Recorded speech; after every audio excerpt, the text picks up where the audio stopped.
Olá amigos e amigas do AgroConnection, bem-vindos a mais um vídeo diretamente aqui do Kansas nessa semana para trazer para vocês atualizações da safra americana. A neve está vindo aí, o vento voltou, então fica ligado e solta a vinheta.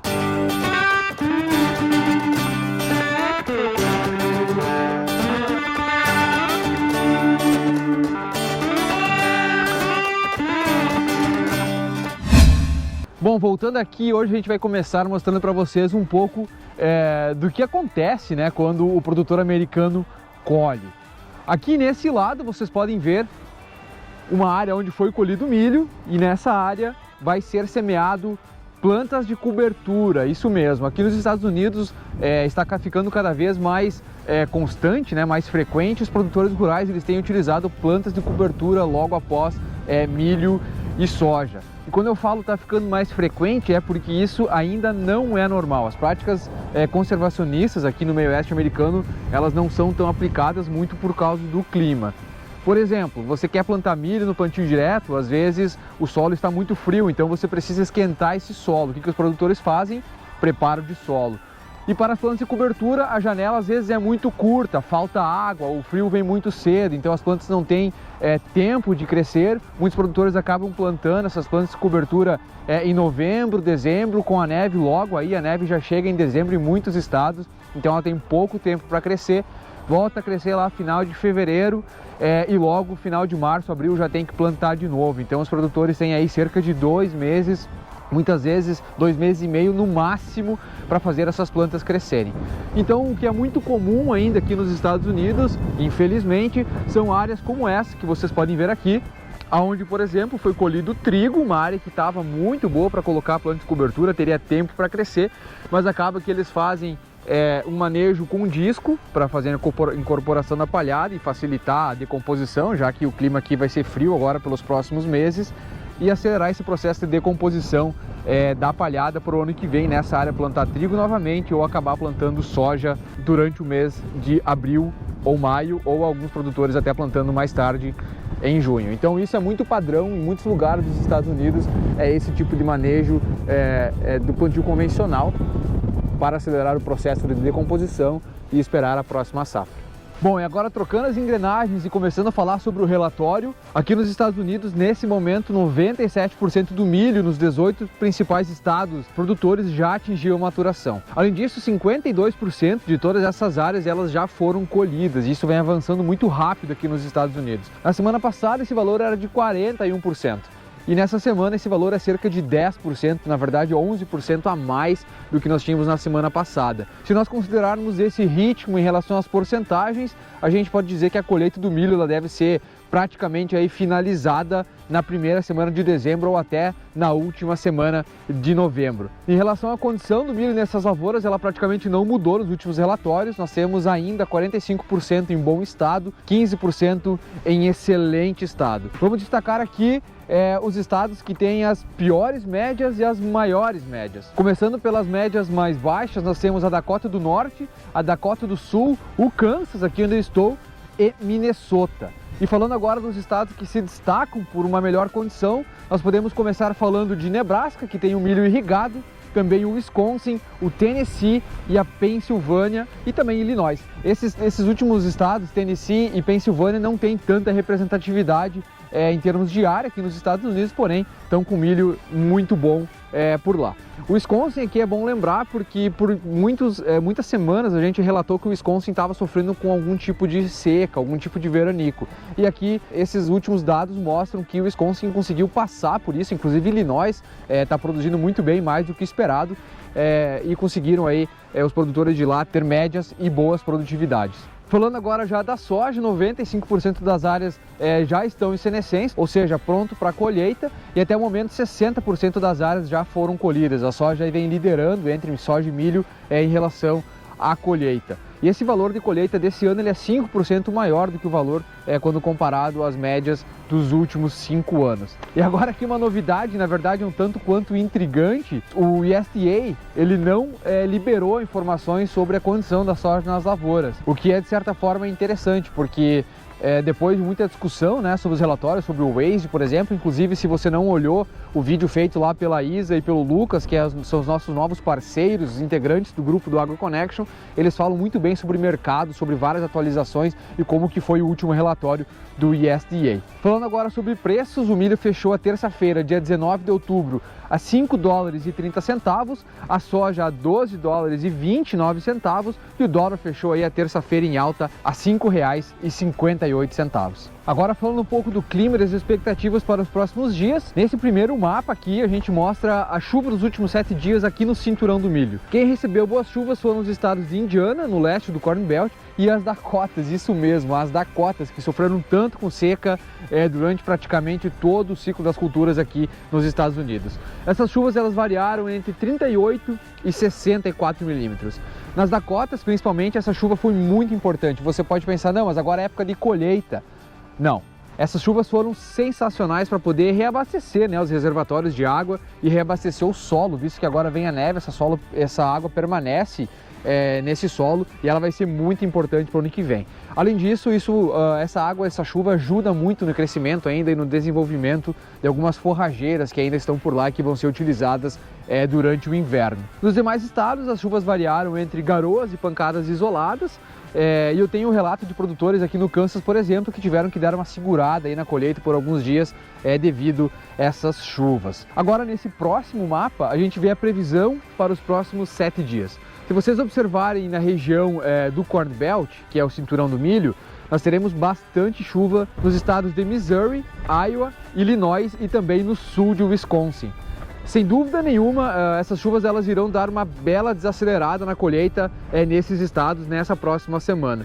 Por outro lado, os produtores aí, como eu comentei, que plantaram plantas de cobertura logo após o trigo ou também que já colheram milho e a soja e já entraram com essas plantas de cobertura, vão ficar muito felizes com essa chuva, já que elas são muito, mas muito importantes para o desenvolvimento dessas plantas, principalmente nas áreas de sequeiro. Aqui nós temos uma foto que um produtor do Kansas mandou, onde ele fez aqui a gente chama de interseeding, que é o plantio das plantas de cobertura enquanto a cultura ainda está se desenvolvendo. A gente faz muito isso com a braquiária no Brasil, onde aqui nós temos um rabanete e nabo. Aqui nos Estados Unidos eles diferenciam bem essas duas. No Brasil eu sei que muita gente trata as duas como a mesma, mas aqui nos Estados Unidos são plantas totalmente diferentes e distintas e os produtores inclusive fazem consórcio das duas plantas nos seus plantios. Bom, para finalizar aqui essa nossa primeira parte mais sobre o clima, trazendo um pouco aqui do que foi falado no nosso primeiro vídeo de mercados, lá feito com muito carinho pela Isa e pelo Lucas. Então, como eu disse, se você não assistiu, vai lá assistir, porque é uma revisão muito boa sobre o último relatório que o USDA liberou, principalmente sobre os estoques. E nesse relatório, o USDA ele aumentou a expectativa de produtividade da soja para cerca de 58 sacos por hectare média aqui nos Estados Unidos. Em setembro, essa previsão era de 56 sacos por hectare, então praticamente 2 sacos a mais, 1,7 sacos a mais, se eu não me engano. E importante aqui também lembrar que o que a gente leva para vocês toda semana são informações, o que a gente não leva é opinião, a gente relata os fatos. Obviamente lá nos vídeos do Crop Tour vocês vão ver muita opinião, porque a gente está direto no campo, mas quando a gente está aqui durante a semana são informações para você tirar a sua própria conclusão e formar a sua própria opinião. E essas informações elas todas vêm de órgãos oficiais aqui dos Estados Unidos, como o Departamento de Agricultura americano, o USDA ou o USDA, e também quando a gente fala do clima e da previsão do tempo, a gente usa informações do NOAA, que é o órgão que regula, enfim, traz informações sobre o clima aqui nos Estados Unidos. Agora, mudando as engrenagens mais uma vez, Alexandre, como está a questão das culturas aí nas Dakotas, do Sul, do Norte e também Nebraska? Fala, Carlos, amigos e amigas do AgroConnection. Bom, vamos lá para mais um relatório aqui sobre a região Centro-Norte, uma semana que nós tivemos aí algumas dificuldades climáticas, né? Nós mostramos na semana passada eventos de neve na Dakota do Sul, mais concentrados na parte oeste. Aqui em Nebraska já tivemos as primeiras geadas, né? Semana passada essa semana que passou aí fez bastante frio, principalmente de manhã, com geadas na Dakota do Norte, algumas chuvas. E esses eventos, né, eles atrasaram um pouquinho o andamento da colheita, alguns dias, né? Aqui mesmo no oeste de Nebraska, nós ficamos parados por cerca de 3 dias devido a uma pancada de chuva na quarta-feira passada. Essa época do ano, né, qualquer contratempo climático nos atrasa não só a colheita, mas também o plantio do trigo e também de culturas de cobertura, né? Aqui principalmente se planta o centeio, então alguns atrasos nesse sentido. Já para essa semana, para a próxima semana que está por vir, nós vamos ter aí temos previsões de chuva na Dakota do Sul, cerca de 30 milímetros, mais focados na parte leste, que é onde tem a maior parte do milho e da soja. E já na Dakota do Norte e aqui em Nebraska o clima deve permanecer mais seco, o que deve favorecer aí as nossas práticas de campo, colheita, finalizar aí quem sabe a soja, que está um pouco mais adiantada, e também andar bastante no milho.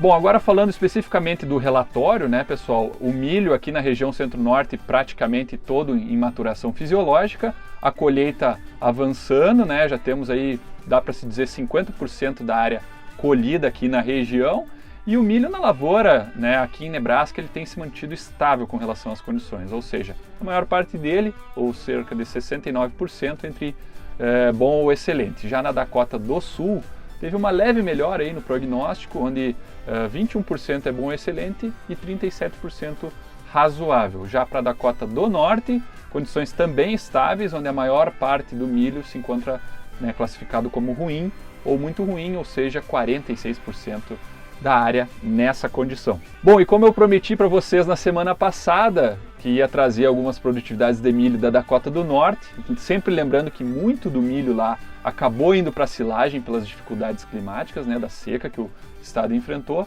mas as áreas de grão aí, o pessoal tem colhido 45, 50 sacos, não mais do que isso. O ano foi difícil, vamos ver se de repente no ano que vem o pessoal por lá tem um pouco mais de sorte com relação ao clima para melhorar essas produtividades. Falando agora de soja, soja também que as quedas de folha ou maturação fisiológica praticamente 100% em todos os estados. A área colhida mais avançada do que milho, chegando aí a números próximos a 80%, 85% na região. Com relação às condições da soja na lavoura, né, essa semana, como o Carlos falou, não tivemos mais o dado disponibilizado pelo USDA, o que deve acontecer também para o milho na semana que vem. Então nós vamos estar mais falando aí do andamento da colheita. Sobre produtividades de soja, pessoal, aqui na região, aqui em Nebraska, nós estamos vendo aí em torno de 50 sacos por hectare, né, alguns dados que chegaram a essa semana, em áreas que teve muito problema com caruru, né, com Amaranthus palmeri, que é uma, eu diria, a principal planta daninha do estado de Nebraska, se não, talvez, do Corn Belt. Já para a Dakota do Norte, em áreas boas, que o pessoal está considerando boas, nós estamos vendo aí relatos de 45 sacos por hectare de soja. Bom, e aproveitando então para falar da região dos Grandes Lagos, essa semana a Fernanda não pôde estar conosco, está ocupada com as suas funções de doutorado, semana que vem ela volta.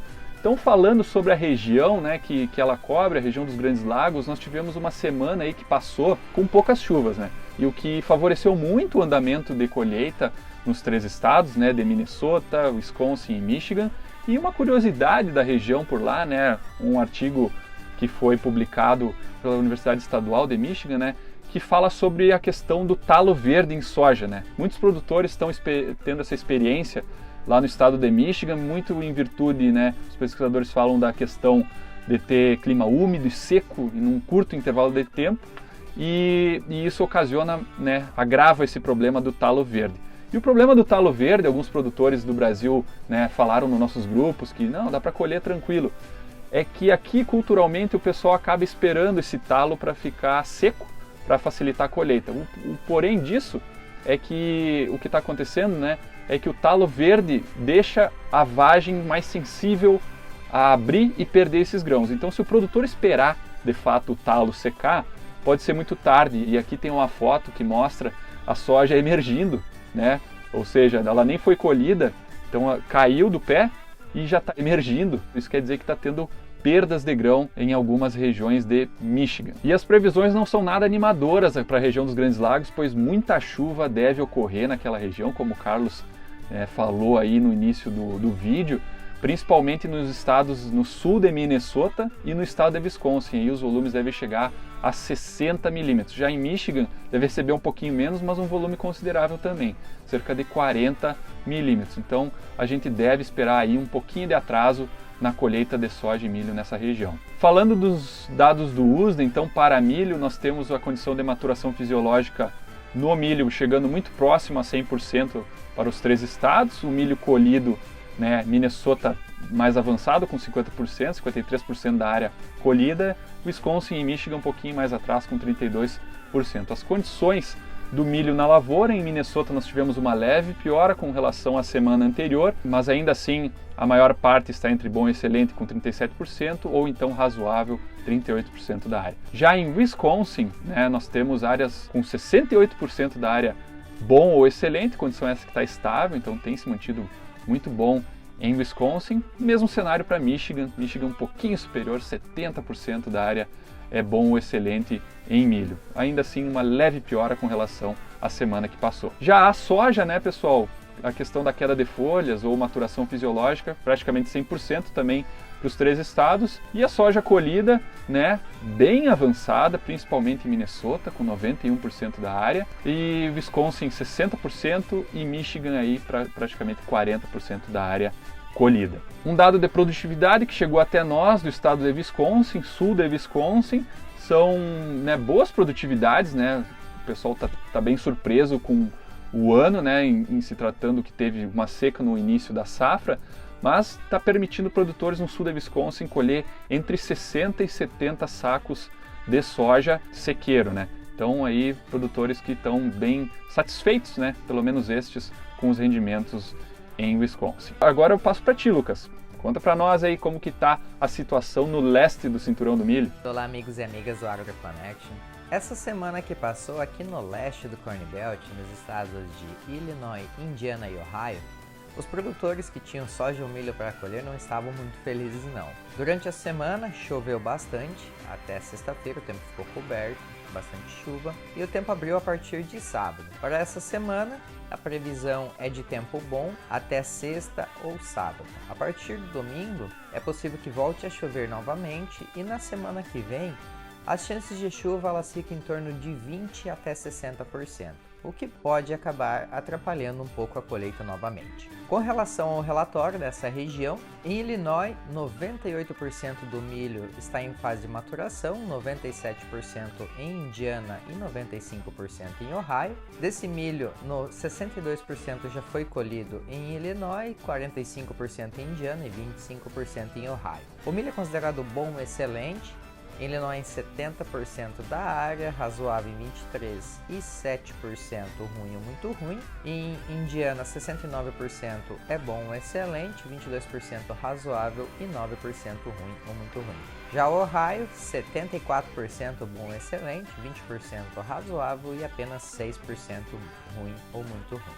Com relação à soja, ela já atingiu a fase de senescência na maior parte da área, nos 3 estados, variando de 92% em Illinois até 97% em Indiana, e ela já foi colhida em 51% da área em Illinois, 49% em Indiana e 54% em Ohio. Carlos, conta para nós como está a situação das lavouras aí na sua região. Bom, e falando aqui da região onde eu estou, cada estado aqui vai se comportar de uma maneira diferente em relação às chuvas nos próximos dias. No Kansas devemos ter apenas pancadas isoladas no leste do estado. Já para o Missouri e Iowa nós devemos ter bastante chuva, podendo chegar aí até 50 milímetros no leste do Missouri principalmente e também no sudeste de Iowa. Rapaz, que ventania. Em relação ao milho, praticamente 100% das áreas já atingiram a maturação nesses 3 estados e no Kansas nós temos 75% das áreas de milho já colhidas, no Missouri 74% e em Iowa 43%. Em relação à condição do milho nessas lavouras, no Kansas nós temos 54% entre bom e excelente, no Missouri 65% e Iowa 63%. Já falando da soja, nós temos ainda 90% das áreas que já atingiram a senescência aqui no Kansas, 88% no Missouri, Iowa 98%, então praticamente completo, e 41% da soja foi colhida no Kansas, 30% no Missouri e 70% em Iowa, e a colheita vem avançando muito rapidamente em praticamente todos os estados. A gente vai chegando ao final do nosso vídeo, mais uma vez com o desafio de gravar com o vento do Kansas. Espero que o ruído aqui não esteja muito grande, mas no Kansas, quando chega nessa época, o vento ele fica muito forte. Afinal, Kansas é a terra dos tornados. E se você gosta dos nossos vídeos e quer nos motivar para a gente continuar fazendo esse trabalho para você, um trabalho gratuito, levando informação direto aqui dos Estados Unidos, fazendo essa conexão entre os 2 principais países da agricultura mundial. Não se esqueça de nos seguir nas redes sociais, deixar o seu like, curtir esse vídeo, indicar para o amigo e ajudar a nos levar o AgroConnection para todo o Brasil. Você também pode nos acompanhar através do nosso site, o www.agroconnection.net. Não se esqueça de escutar nossos podcasts, temos muita informação legal por lá. Fizemos uma série especial sobre saúde do solo com especialistas do Brasil e do mundo, e também agora sempre com episódios a cada 15 dias com muita informação bacana e nova para você. Você também pode conversar conosco, nós estamos ativos nos nossos grupos do WhatsApp e do Telegram. Nós temos já 2 grupos no WhatsApp com muita informação, muita troca diária de conhecimento entre brasileiros que moram no Brasil e também brasileiros que moram aqui nos Estados Unidos. E para entrar nesses grupos é só você clicar nos links aí na descrição do vídeo. A gente fica por aqui, então stay tuned!